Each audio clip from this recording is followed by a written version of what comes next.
Bonjour et bienvenue sur photover.fr. Aujourd'hui nous vous présentons le Panasonic Lumix FT5. Il s'agit du dernier solide haut de gamme de Panasonic. Donc c'est le remplaçant du Panasonic Lumix FT4 que nous avons eu l'occasion de tester l'année dernière. Donc vous pouvez retrouver ce test sur notre site photover.fr. Ce nouveau modèle a été tout de même pas mal amélioré. L'ancien possédait un capteur CCD.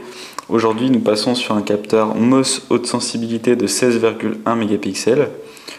Au niveau du design, il n'y a pas grand chose qui change. Quelques retouches esthétiques, notamment au niveau de la poignée, au niveau des arêtes de l'appareil photo. Sinon, c'est globalement la même chose, si ce n'est quelques petits boutons légèrement déplacés, légèrement revus. Nous avons toujours un écran sur l'arrière. Nous avons toujours des microphones juste au-dessus de l'objectif. Un objectif entouré de chrome. D'ailleurs, nous avions remarqué sur le FT3 un petit problème de conception. Le chrome avait tendance à s'en aller. Ici, pas de problème sur le FT5. Nous l'avons emmené au sport d'hiver, donc il a été testé dans des conditions extrêmes et nous n'avons rien remarqué au niveau solidité, comme vous pouvez le voir d'ailleurs sur la vidéo. L'appareil photo est encore nickel. Au niveau du verrouillage, comme vous le savez, l'appareil photo peut aller sous l'eau. Donc nous avons un système de verrouillage pour la batterie, juste ici. Donc un système que nous trouvons un petit peu léger par rapport à certains constructeurs, notamment Nikon qui propose un verrouillage où il faut appuyer sur un bouton puis tourner. Ici nous avons simplement un petit loquet qui est un petit peu trop facile à manipuler, comme vous pouvez le voir. Donc il a tendance à s'ouvrir un petit peu tout seul par moment, c'est dommage. Panasonic n'a pas changé de système depuis plusieurs générations et pourtant il y a toujours le même petit souci. L'appareil photo dans la poche, il peut passer sur off assez facilement. Et nous avons notamment tout de même un petit voyant rouge pour prévenir des problèmes. Ensuite, on ouvre l'appareil comme ceci. On retrouve le logement pour carte mémoire, ainsi que le logement batterie juste en dessous. Nous avons bien entendu les deux ports, donc un HDMI plus un USB propriétaire. On referme comme ceci et on verrouille.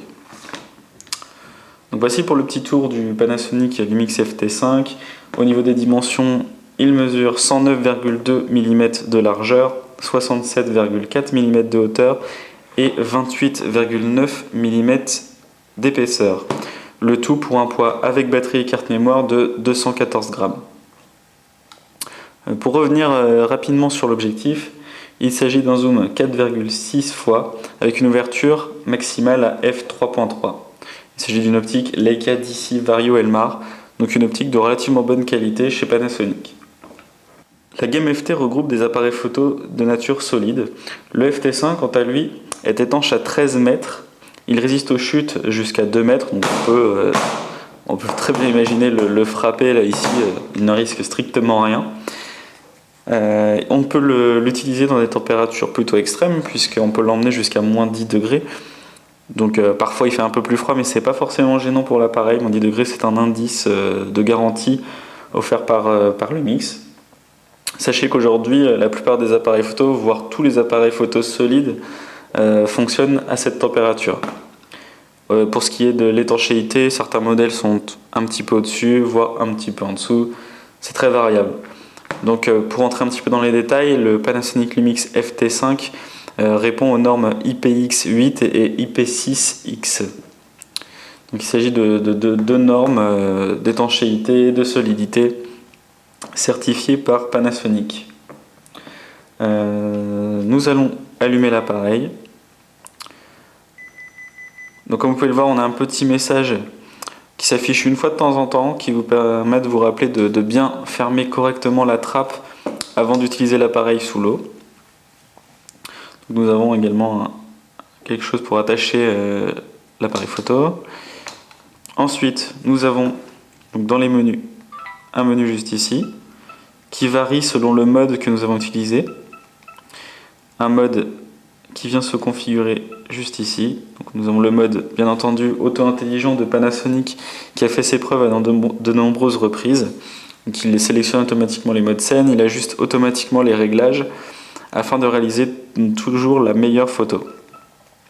Nous avons bien entendu le mode d'exposition manuelle, le programme AE, les différentes commandes créatives. Donc, voilà, nous avons différents effets.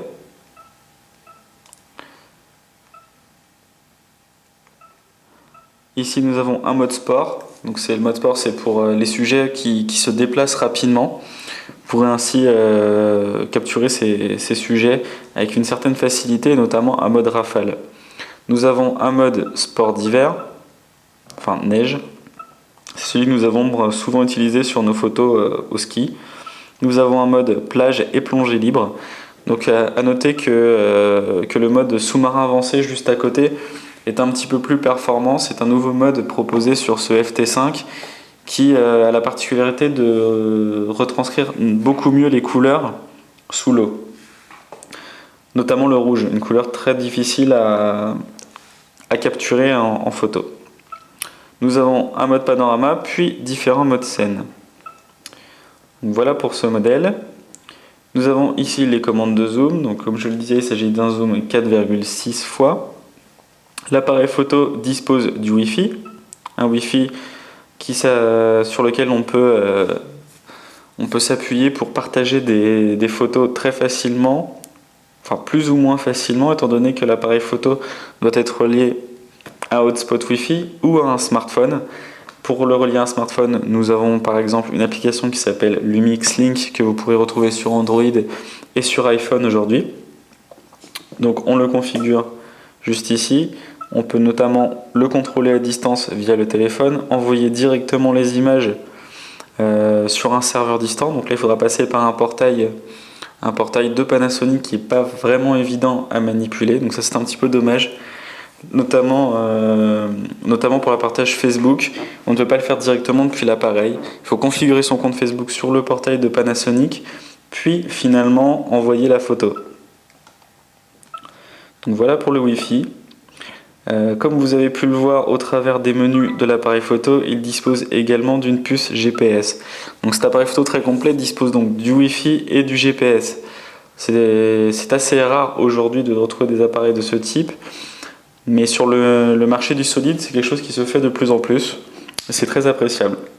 Donc le GPS, pour ceux qui ne le savent pas, permet notamment de géolocaliser les photos et ainsi les positionner très facilement sur une carte.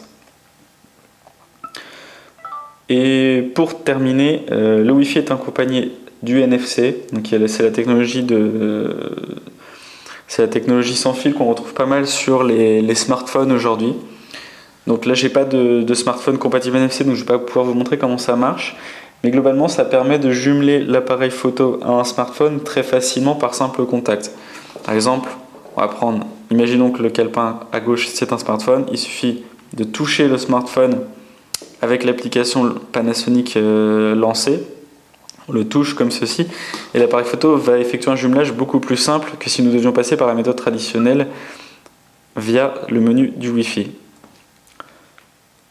Donc voilà pour cet appareil photo Panasonic Lumix FT5 qui est capable d'enregistrer des vidéos en Full HD 1080p. À l'arrière, nous retrouvons un écran de 3 pouces affichant une résolution de 460 000 points. À titre de comparaison, le FT4, donc le précédent modèle de cette gamme, possédait un écran de 2,7 pouces et affichait une résolution de 230 000 points. Donc Panasonic s'est tout de même beaucoup amélioré sur ce point et également sur la qualité photo. Je vous invite donc à lire notre test complet sur photovoir.fr.